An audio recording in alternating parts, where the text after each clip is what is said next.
Hello again, mga kasimple. Magluluto ako ngayon ng adobong chicken. Ayan po, malinis na po yan. Nahugasan na. Napakasimple lang. I-add lang lahat. So, maglagay lang ako dyan ng 2 kutsarang toyo. Then, 2 kutsarang vinegar. Yan, magdagdag ako dyan ng vinegar.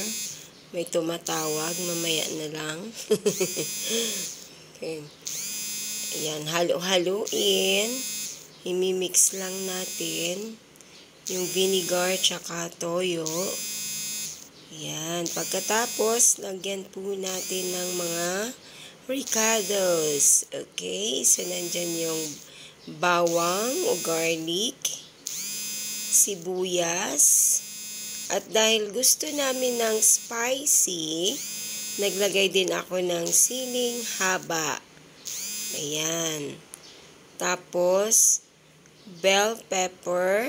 Ayan, maglagay din ako ng bell pepper. Mabango kasi, tsaka matamis-tamis din yung bell pepper kapag naluto. Ayan, sliced bell pepper. 1 piraso lang.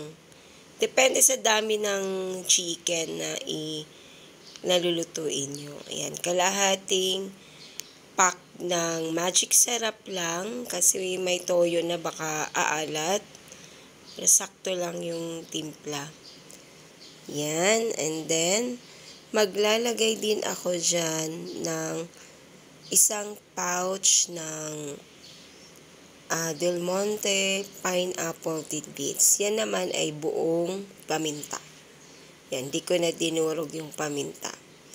Yan, pineapple tidbits. Yan, mix mo lang lahat yan. Diba, manamis na yan kasi yung sauce ng tidbits. Yung pineapple, yung juice niya, manamis kasi yon. And then, maglalagay tayo ng 1/2 cup of water para maluto talaga yung chicken. Kasi kung yung vinegar lang at yung soy sauce, baka matuyo na siya, hindi pa luto yung chicken. Kaya nagdagdag lang ako ng 1/2 cup of water. And then, ilulutuin lang siya in medium heat. Ayan. Yan ay bay leaves. Lagay ko dyan para pampabango. Ayan, ready na yan. Isasalang na natin sa medium heat na apoy. Ayan, tapos siguro mga less than 30 minutes, luto na yung ating adobo. Yan pong aming lunch today. Ayan, so isasalang muna natin.